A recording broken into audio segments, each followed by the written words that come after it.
Page 42, Prairie Song.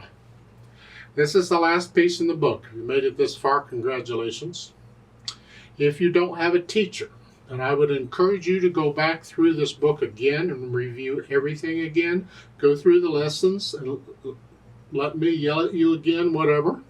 Make sure you understand everything before you go to book 3, because the music's just going to get more challenging for you, and we're going to keep adding more symbols and more notes. This piece does have one new thing in it, which I'll talk about when we get there. Let's look it over. It's 4 lines long, but you have the DC off Fini, so it's going to be longer than that. I'll just say it's a page long. Close enough. Treble and bass clef. No sharps or flats in the key signature, so we're in the key of C major. Remember, if it had 1 flat, that's the key of F major. And if it has 1 sharp, that's the key of G major. Please. I'll talk about it more and more and more and more. You'll get it. If you don't get it yet, you'll get it eventually. Anyway, 4/4 time signature. The hands are playing together, so I'm going to take one hand at a time, starting with the right hand. 3rd finger on E. And put your hand in this position. And it's 1, 2, 3, and 4, and 1, and 2, and 3, and 4, and... Okay? That's pretty much it till you get the last line. Let's do the last line. They've stuck in an accidental in there. 2 of them, actually. It's 1, and 2, and 3, and 4, and that's tied now, so you're going to hold that down for 3 counts. 1 for the quarter note and 1 for the half note. They could have used a dotted half note there. They could have, and some publishers may have. But they chose to use the quarter note and half note mainly because the left hand's playing a half note and they're going to line them up. Different ways of doing it. Just know that you're tied, so you're going to hold it down for 3 counts and then go on. Now you have an F sharps. And they're both sharp now. Remember the rule for accidentals. It's good from that point on for the rest of the measure in that staff. So both of those F's are sharped. 1, 2. And there they give you a natural sign. Okay, this is the new thing I want to talk about. The natural sign is not needed. It's an F natural anyway, because the sharp before is only good for that measure. But a lot of publishers will do this, and if you're into writing music yourself or arranging it, you want to think about it. It's important to be clear. So if there's any chance that the reader is going to misinterpret or not understand what you're doing, then you put in this, what's known as a courtesy sign. The natural, it's not needed, but they're helping you out. They're saying, by the way, this is a natural. Even though it's a natural anyway. It's a courtesy sign. So the last measure, it's just regular. And then you go back to the top. That's what I wanted to talk about. You'll run across courtesy signs. And a lot of publishers, when they give you a courtesy sign, they'll put it in parentheses. Put the sign in parentheses. Some do, some don't. That doesn't matter.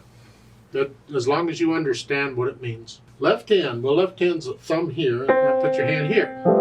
And it's half notes. 1, 2, 3, 4. 1, 2, 3. Oh, this is fun.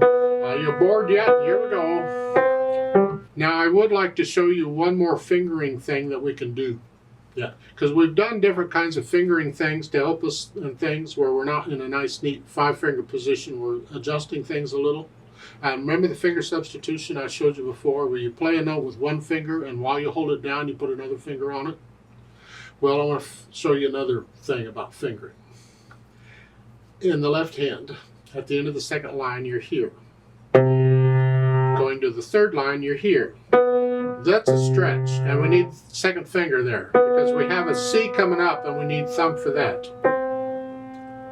Unless you have really big hands, that doesn't work. So you're going to need to use the thumb. I mean, you could lift up, but as I said, when I first learned a piece, I want to finger it all connected. And that's what I'm doing. I'm fingering it connected. So I'm going to use the thumb on the 3rd line on the first one. But you'll notice there's 2 B's there in that measure. So it's a repeated note. A note played more than once is a repeated note. Well, we take advantage of repeated notes to change hand positions. Because you're going to lift up on the note anyway. I think I've explained this before. Well, we'll do it again. Well, then as I do that, I just change fingers. I put second finger on it. So in the third line, I just play the first one here and then second. Now I'm in position. It's another thing we do in fingering you want to keep in mind. So then we try and put the hands together, and you're focusing on which fingers are playing now and the rhythm. Here. You're just focusing on which fingers are playing together and the rhythm and all that, and then go through and get rid of the hesitations. Keep it slow if you have to, it doesn't matter, but no hesitations. Then we can get into the interpreting part. Natural accents, 1, 2, 3, 4. 1, 2.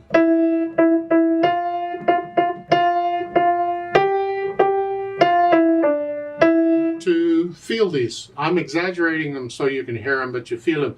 The left hand is playing on them. It's playing on 1, 2, 3. It's playing on the natural accents notes. And once we have the natural accents, we can think about the phrasing maybe. And I'm looking at it, I'm looking for sentences or whatever, and I see here, and then here. But if I listen to it, it sounds like the whole line is one thought, one musical thought.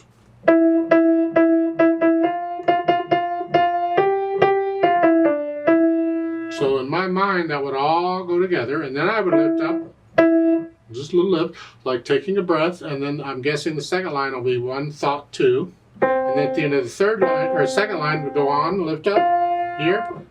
And the third line, well, I don't know if it's every 2 measures, because there's a comma there, or if it's the whole line. I have to play it and listen to it.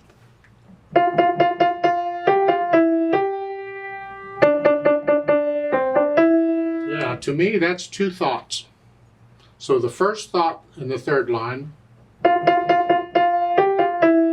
and then lift up. And the last line would be the same thing. So it'd be every 2 measures.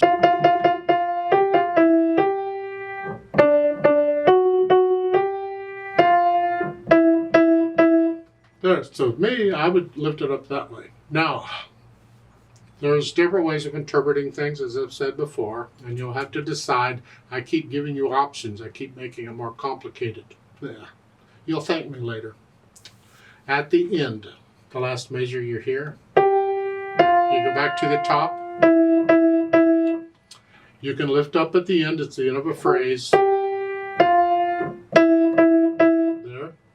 Or when it's like this, the notes are connected like that, it kind of leads into it. Leads into here. Go to here. When you go to the top, and if you feel it that way, you're not going to lift up, you're going to connect them. You're going to connect those 2 phrases together. You see, there are times when we don't separate phrases, we connect them. You can have 2 phrases actually connected, but you think of them as phrases, you just connect them. So at the end of the last line, I'm connecting it to them.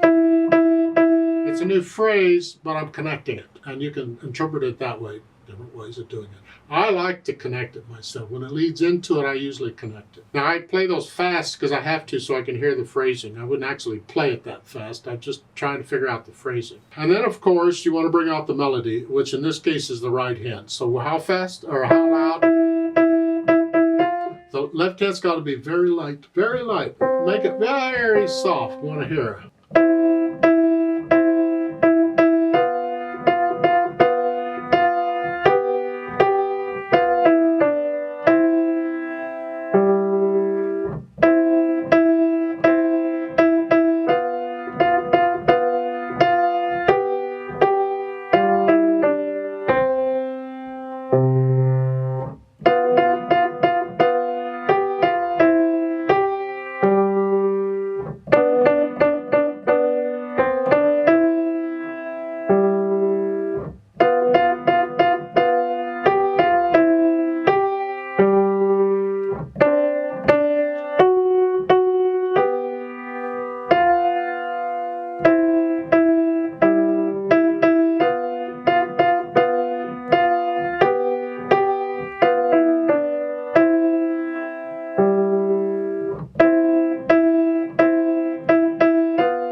That's just one way of playing it.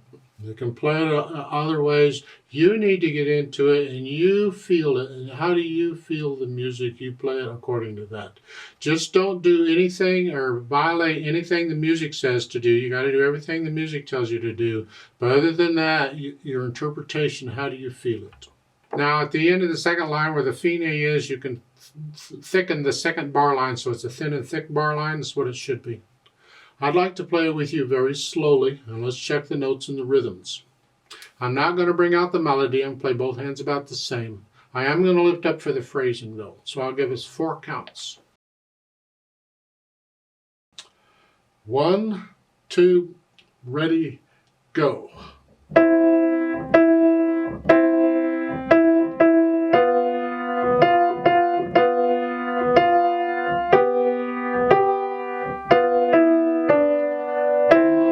2, 3, 4.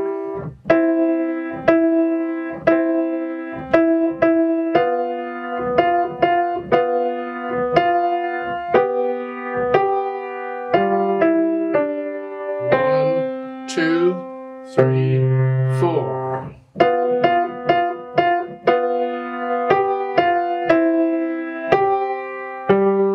4.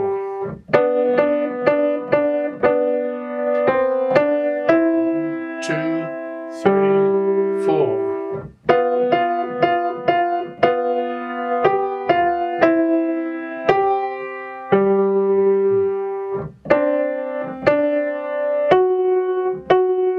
1, 2, to the beginning.